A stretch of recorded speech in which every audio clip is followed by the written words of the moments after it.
I don't think anyone realized that it was all a setup, a mere set of norms. The Patriots were those norms, a neural network reduced to its simplest form. That's what they really represented. Uniformity without individual will, without change. But then one day, those norms suddenly deviated from that pattern and underwent a mutation. It was like the birth of a new life form. The system found a new way to propagate itself. War.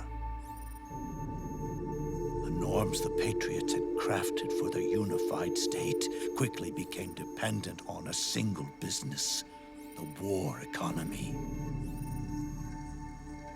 Meanwhile, the political cause of creating a cleaner, safer battlefield provided a convenient catalyst. By then, the system was no longer being steered by Zero's will, or anyone else's. It was then that the norms, manifested as AIs, the inheritors of Zero's will, began to reproduce and take on a life of their own. Zero's original intent was to carry on the boss's will and establish a unified world state, an inside world. But his successors failed to carry on his will. Eventually, JD became the very age itself, propagating its will as it pleased, and this age chose to act through economics instead of nation-states. Powered by the industrial and digital revolutions that came before it, this age gave birth to a twisted economic revolution, a battlefield revolution. It created a new world without substance. In this new world, there were no ideologies, no principles, no ideals, not even the thing she treasured most, loyalty. There was only the war economy. It was a colossal error in judgment, one Zero couldn't possibly have foreseen.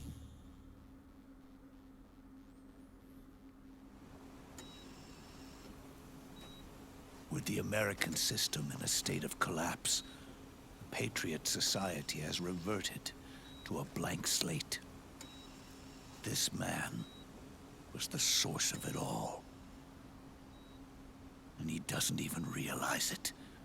He's completely unaware of the fact that he led the world to the brink of ruin. Even with so much bad blood between us, it's funny. Now that I'm actually face to face with him again, the hatred is gone. All I feel is a deep sense of longing and pity. Did Zero really hate me?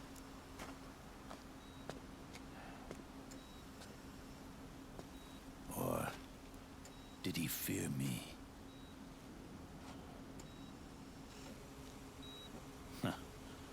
It's too late to ask him now. Oh, nice.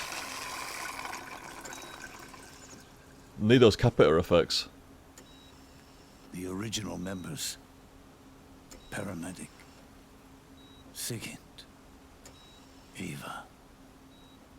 Ocelot. They've all passed on. Only Zero is left. Yeah, pads are fucking on now. Everything has its beginning, but it doesn't start at one. It starts long before that, in chaos. The world is born from Zero. The moment Zero becomes one is the moment the world springs to life. One becomes two, two becomes 10. 10 becomes 100. Taking it all back to one solves nothing. So long as Zero remains, one will eventually grow to 100 again.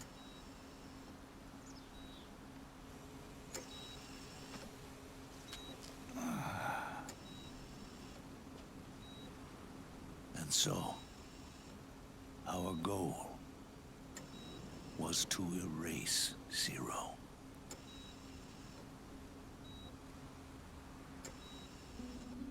Even the mighty Patriots began with a single man.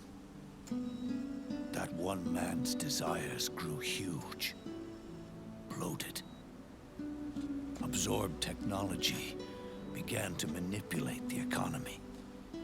We realized too late that we had created a beast.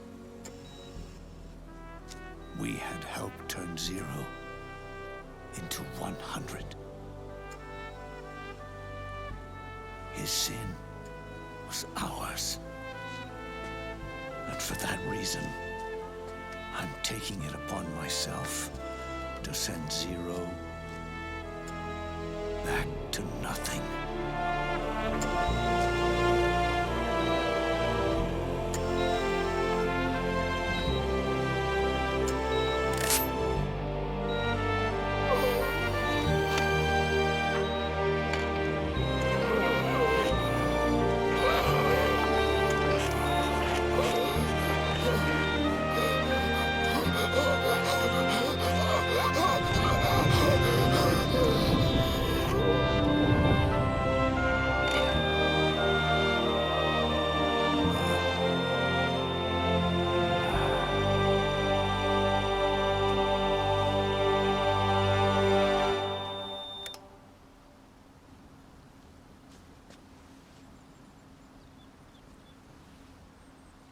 Dead Zero.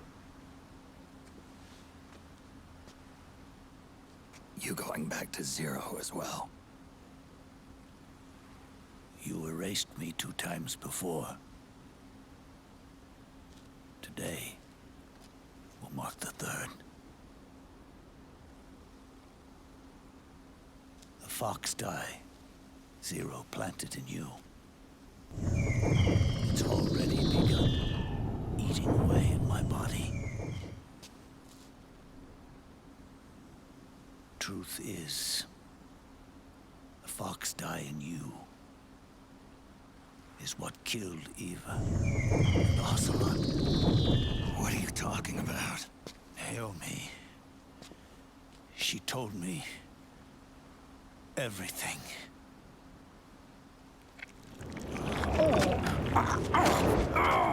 What's wrong? They did it again.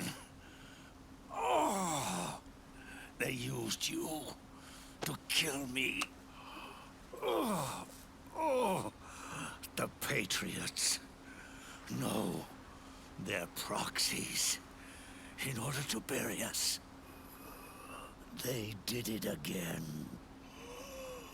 In the end, they're no more than a program. Oh, all they can do is repeat the same pattern over and over again.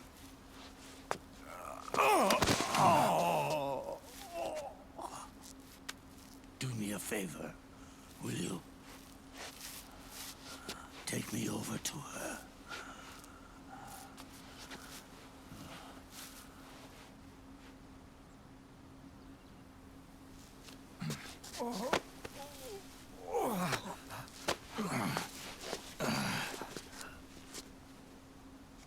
There's one more thing Naomi wanted me to tell you. About the old fox die in your body. The one that mutated. The new fox die inside you continues to multiply. At the same time, it is preventing the old mutated fox die from reproducing. The new fox die is uprooting the old. Naomi confirmed it in her follow-up. The mutants are receding. Before long, they'll be gone entirely. Does that mean the mutant strain won't cause an epidemic? Oh, it It will only live as long as you do. But even then, the process will just repeat itself. One day, the new Fox Die 2 will start to mutate and become a new threat.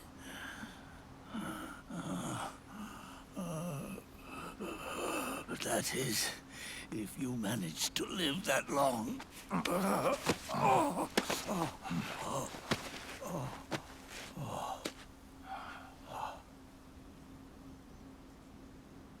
Am I going to die? Everyone dies. You can't stop it. You can't run away from it. Let me tell you something.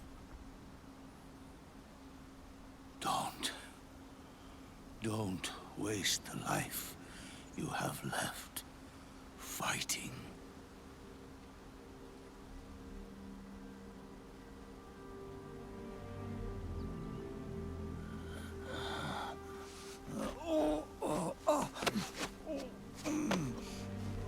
I never thought of you as a son. But I've always respected you as a soldier and as a man.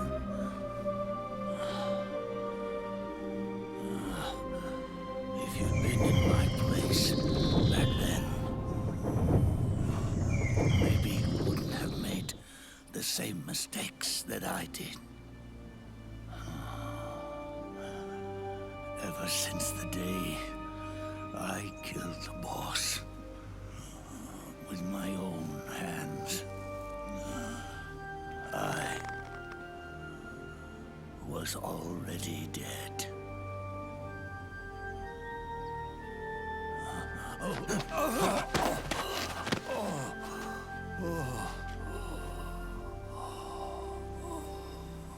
Boss, you were right. It's not about changing the world. It's about doing our best to leave the world the way it is. It's about respecting the will of others and believing in your own.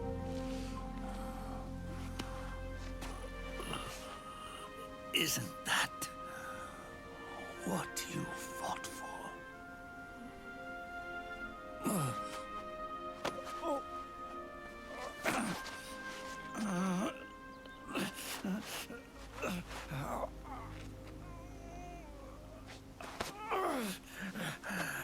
At last, I understand the meaning behind what you did.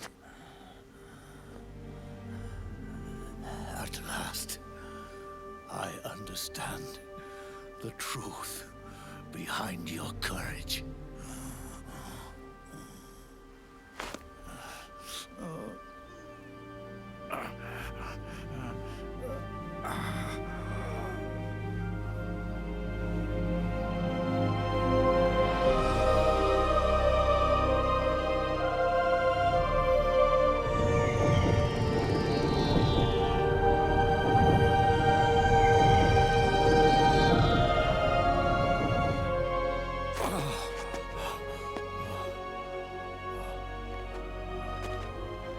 It's almost time for me to go. And with me, the last ember of this fruitless war dies out. And at last, those old evils will be gone. Once the source of evil returns to zero, a new one, a new future will be born.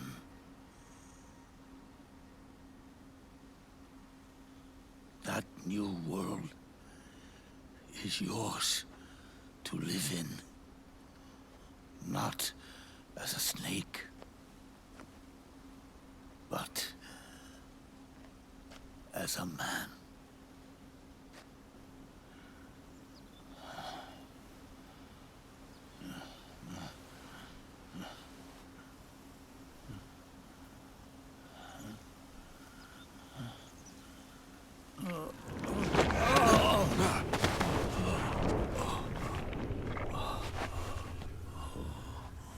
Know this.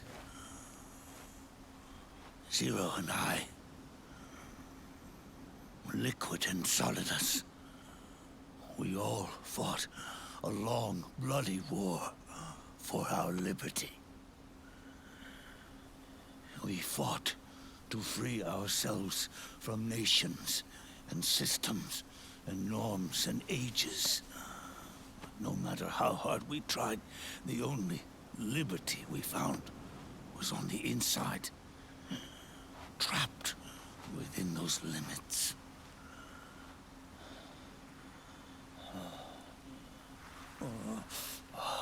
The boss and I may have chosen different paths, but in the end, we were both trapped inside the same cage. Liberty.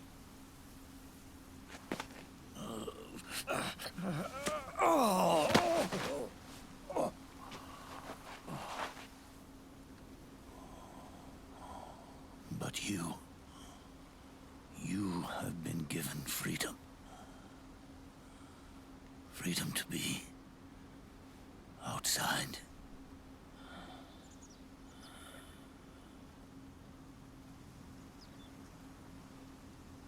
You are nobody's tool now. No one's toy. You are no longer a prisoner of fate. You are no longer a seed of war. It's time for you to see the outside world with your own eyes. Your body and your soul are your own. Forget about us. Live for yourself.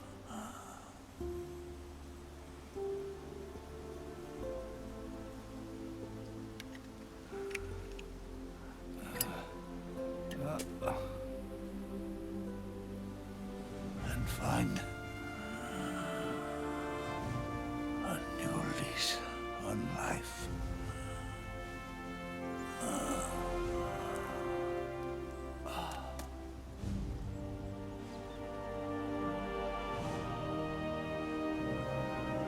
Boss, you only need one snake. No. The world would be better off without snakes.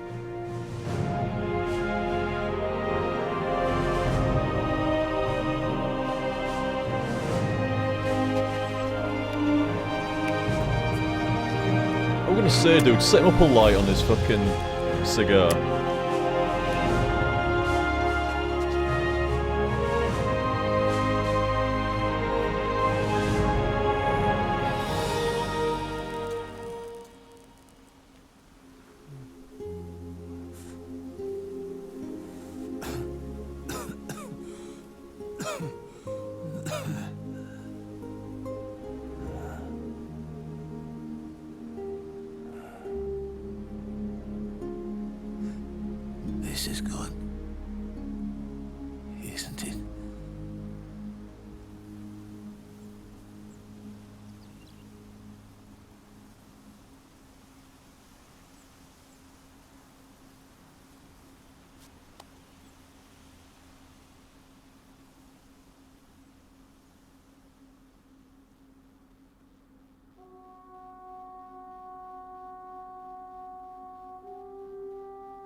I thought my monitor turned off for a second there. It's like, jeez.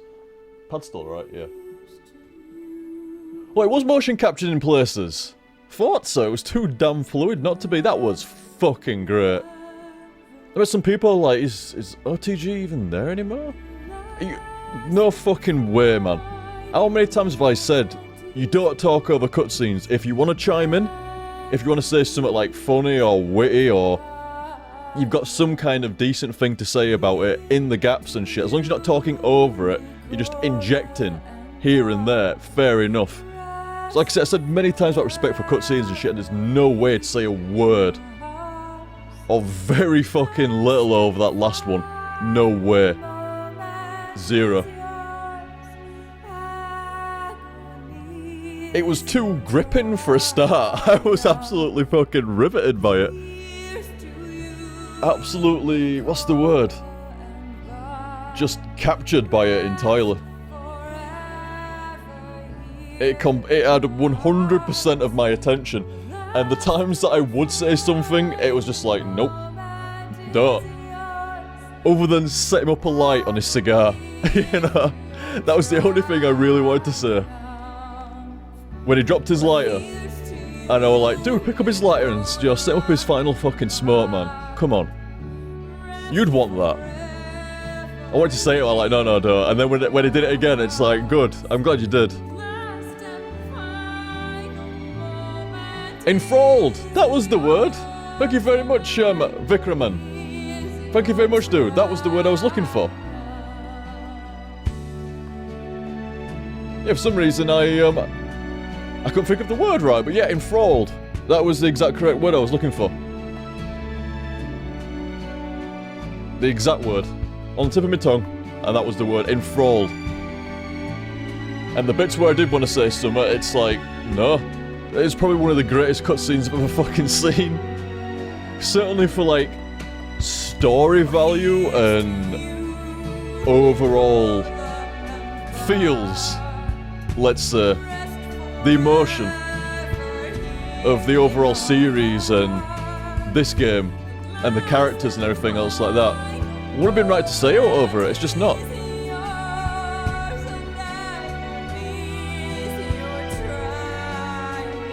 Like I say, I've always had the rule of like, you know, you only do soft commentary over cutscenes, and that has been the first game for me to ever say, because it's like, you know, the entire point of the exercise is the commentary and shit like that, as well as the game, and I give the game a lot of respect as well. But that has been the first game I've ever done where I've gone, no commentary on that, none. I refuse. Other than to say, set him up his fucking light on a cigar. No. Shows you the respect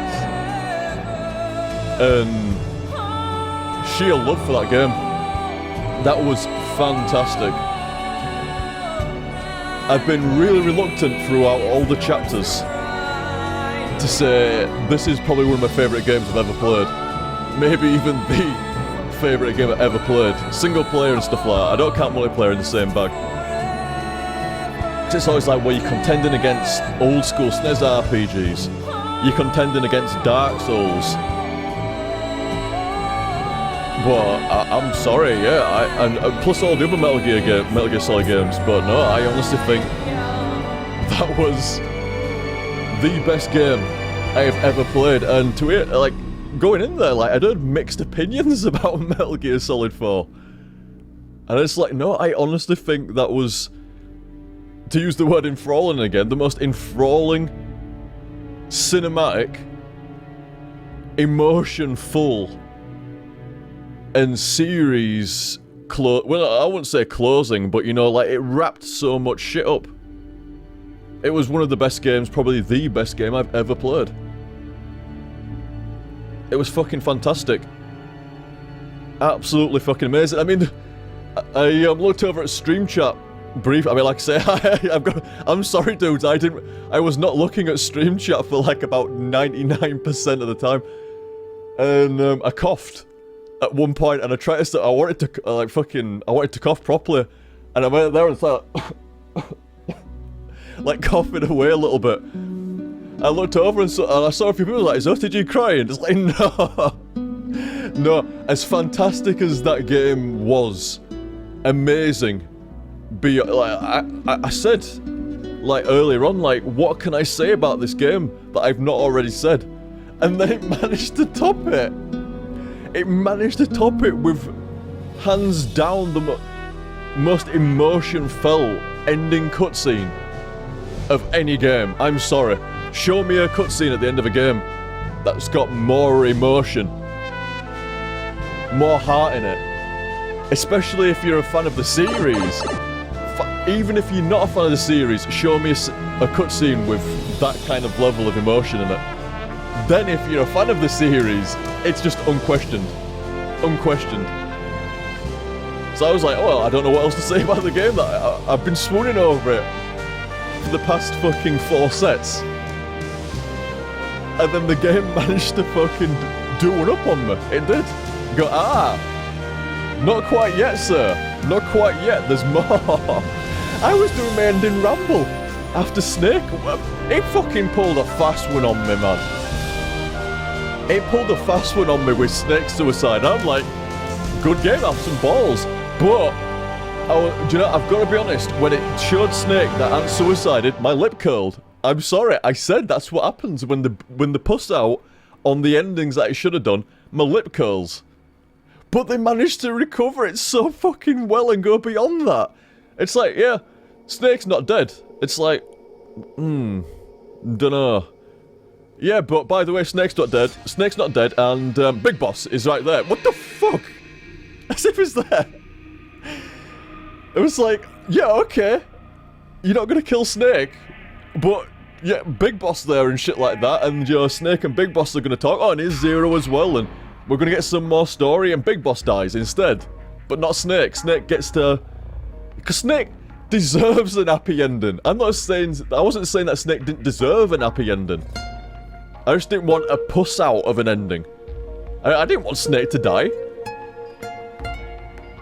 Shut me up a little bit when fucking Otacon were like, you know, crying and stuff like that. Like, a game will not make me cry. I would be amazed. I would be amazed if a game ever makes me cry. I could go into detail why and stuff like that, but briefly, when you've seen the shit that I have, and I'm not saying that I've had it as bad as some folk and stuff like that, but, you know, still, when you've seen that kind of level of shit in your life, it takes a lot to make you cry. It really fucking does. Hell of a lot. Usually something that would play off the shit that you've had go down. And a game's... like I said, I'm not saying the game didn't do a damn good job of trying. But a game, I would be surprised if it could ever make me cry. And that's no slight against the game. That's entirely my own personal fucking experience in life. That's just me. I can easily see why fans of the series, or just people in general and stuff like that, would well up at that. Definitely. I can understand why, like I say. Otacon's a little bit was like, oh, you know, slightly, a little bit lump in your throat, like, dude, that's fucking... I feel bad for Otacon and shit. And I feel bad for Snake, like I say. It's not like I wanted Snake to commit suicide and not like that, but it was just like the only, you know, it was the logical way, and I didn't want to puss out going, you know, there's an example. Snake's gonna commit suicide. No way, Snake! And fucking Otacon comes running on. Here's the perfect injection that will sort out the fucking Fox die shit. I'd have been like, ooh, no! Absolutely not. Playboy symbol. I'd have been, no. So when he wasn't dead there at the end, I'm like, don't even. Don't puss out on this. It's been too good to puss out on. And it didn't, and it did it even better than what it would have been. Good. Otacon deserved some good shit. Everybody deserves some good shit there, and Snake especially deserves some good shit. That was fucking awesome. It played me thinking that Snake was dead, and then played me again because I was like, I don't know about this. I don't know, sir. I don't.